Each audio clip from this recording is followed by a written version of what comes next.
Jadi saya katakan ini adalah bagian dari sebuah fenomena yang menurut saya ada fobia terhadap Islam, Islamofobia gitu ya. Bahwa di Indonesia ini sesungguhnya ada fenomena yang perlu kita waspadai, yaitu fenomena Islamofobia. Dan Islamofobia ini sangat berbahaya. Ya, ini sebuah penyakit juga. Kalau kita belajar sejarah munculnya istilah Islamfobia, itu muncul dari kelompok kecil atau minoritas yang beragama Islam di negara yang mayoritas beragama non-Islam. Buat saya itu masih bisa diterima ya. Tapi masalahnya di Indonesia yang mayoritas beragama Islam, kenapa kok bisa muncul istilah Islamfobia? Lucu kan? Saya ada kesan sekarang ini, pemerintah terkesan Islamofobia di dalam berbagai kebijakan.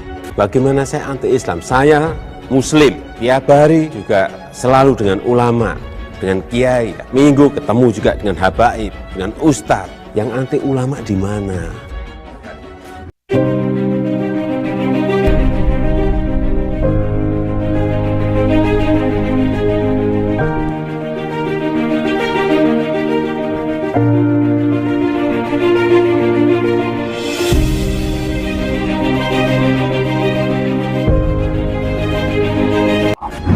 Sangat berbahaya ya, karena kalau kekuatan Islamofobia itu dibiarkan ya lewat media online, lewat ya bahkan media massa mainstream. Lah, memangnya agama Islam terzolimi apa di negara yang mayoritasnya beragama Islam? Kan nggak masuk akal. Kim Jong Un dengarnya pasti ketawa sampai kentut-kentut sambil merudal pengawalnya.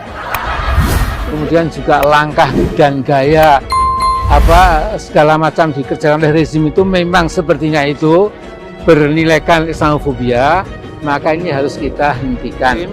Setiap minggu, setiap bulan juga masuk pesantren. Terus yang anti ulama yang sebelah mana? Justru sering beraktivitas dengan para ulama. Kembali lagi, terus yang anti ulama sebelah mana? Jangan dibolak-balik. Dan masyarakat harus mulai berani melihat fakta-fakta. Itulah kenapa saya lebih suka pakai istilah kadrun atau kadal gurun kepada mereka. Karena saya sendiri beragama Islam, nggak mau disamakan dengan mereka. Mereka itu selain bodoh juga cengeng. Kalau berkelompok, koarnya itu paling besar. Pas dijewer dikit, langsung teriak, Islamfobia!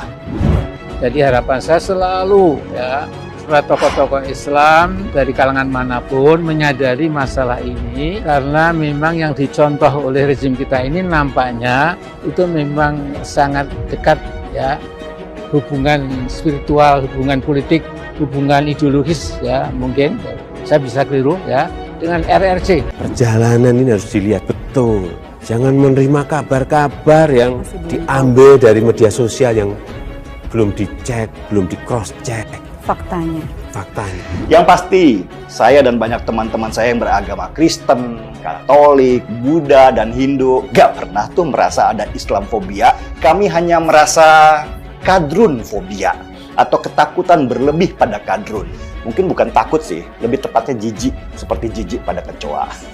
Di periode kedua Pak Jokowi ini, Islamofobia bukan semakin gawat, dan bahkan loh, pencabutan lembaran miras pun kalau menurut saya ya itu tidak cukup sama sekali ya. Tapi seperti juga kecoa, kadrun itu juga ada manfaatnya. Setidaknya kita bisa bisikan ke anak kita, nah, sekolah yang tinggi ya, biar kamu nanti nggak bodoh seperti mereka. Maka mudah-mudahan kita bisa mengkonten ya, membendung kekuatan Islamofobia itu secara bersama-sama. Jadi saya katakan ini adalah bagian dari sebuah fenomena yang menurut saya ada fobia terhadap Islam, Islamofobia gitu ya. Bahwa di Indonesia ini sesungguhnya ada fenomena yang perlu kita waspadai, yaitu fenomena Islamofobia. Dan Islamofobia ini sangat berbahaya.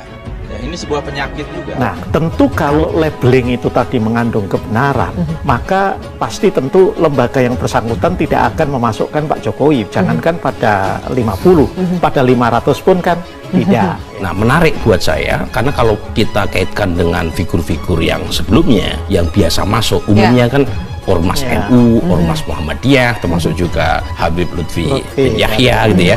Sementara Pak Jokowi kita kenal memang bukan lahir dari situ, tetapi justru disitulah kekuatan seorang Pak Jokowi. Siapapun dia, meskipun dia kepala pemerintahan atau kepala negara di Indonesia, yang memang harus diakui ada kredit poinnya di situ.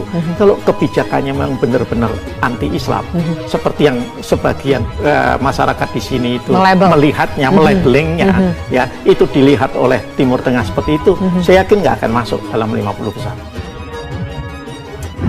Jadi saya katakan ini adalah bagian dari sebuah fenomena yang menurut saya ada fobia terhadap Islam, Islamofobia gitu ya.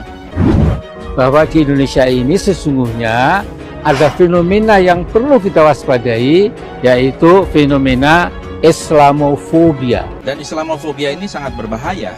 Ya, ini sebuah penyakit juga. Pemerintah sudah menekan Perpres nomor 82 tahun 2021 tentang pendanaan penyelenggaraan pesantren. Ini disampaikan oleh Wakil Presiden Ma'ruf Amin yang menyebut hal ini adalah bentuk nyata membantu pesantren mengembangkan pendidikan. Hari ini RUU pesantren lahir di Jokowi. Dari dulu tidak pernah yang namanya pesantren dapat gaji bantuan. Di tangan Presiden Jokowi hari ini pesantren tiap tahun sing wis izin Pak Yai Nur minimal 50 sampai 100 untuk pondok yang sudah jalan ada santrinya.